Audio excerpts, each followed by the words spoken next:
तर वडतर्फा वादग्रस्त IAS अधिकारी पूजा खेडकरचं कुटुंब पुन्हा एकदा वादात सापडले। ट्रक ड्रायव्हरचं अपहरण केल्याप्रकरणी खेडकर कुटुंब नवी मुंबई पोलिसांच्या रडारवर आलंय। खेडकर कुटुंबानं नवी मुंबईतून एका ट्रक ड्रायव्हरचं अपहरण करून त्याला पुण्यातल्या घरामध्ये डांबून ठेवलं होतं। त्यानंतर नवी मुंबई पोलिसांनी पुण्यामध्ये जात त्या ड्रायव्हरची सुटका केली। यावेळी मनोरमा खेडकरनं पोलिसांच्या अंगावर कुत्रे सोडल्याचा आरोप आहे।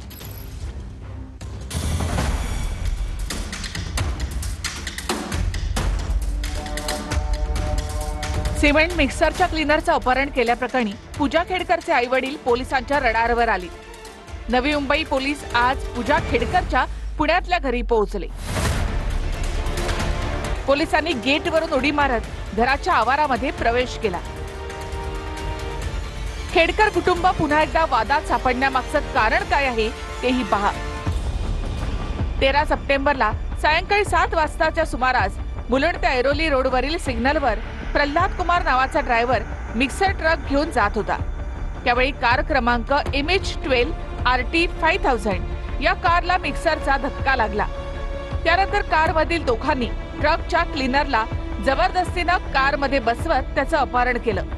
गुन्ह्याचा तपास करत असताना ही कार पूजा खेडकरच्या पुण्यातल्या घरी आढळली। त्या घरातून पोलिसांनी अपहरण केलेल्या चालकाची सुटका केली।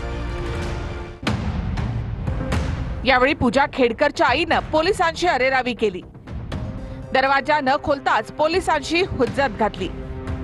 पोलिसांना घरात प्रवेश नाकारला, गेट बंद करून सरकारी कामात अडथळा आणला आणि घरातले भीतीदायक कुत्रे सोडून पोलिसांना धमकावलं। मनोरमा खेडकर हिनं गुन्ह्यातील कार घेऊन पोलीस स्टेशनला यायचं कबूल केलं, परंतु मनोरमा खेडकर पोलीस ठाण्यामध्ये न जाता फरार झाली।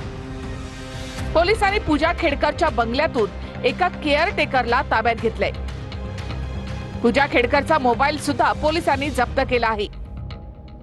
तपास पथकाला तेथे राहणारे जे मनोरमा खेडकर होते यांनी विरोध केल्यामुळे त्यांच्यावर सुद्धा चतुशृंगी पोलीस स्टेशन येथे गुन्हा दाखल करण्यात आलेला आहे। यातील जे 2 आरोपी आहे, जे गाडी चालक आणि लँड क्रुझर मधले जे 2 व्यक्ती होते, त्या 2 व्यक्तींना आयडेंटिफाय करण्यात आलेला आहे। सध्या तपास पथक त्यांचा शोध घेत आहे। अशा प्रकारचा गुन्हा करायला तेव्हाच दजावतात जेव्हा वारंवार असे गुन्हे करण्याची सवय असते।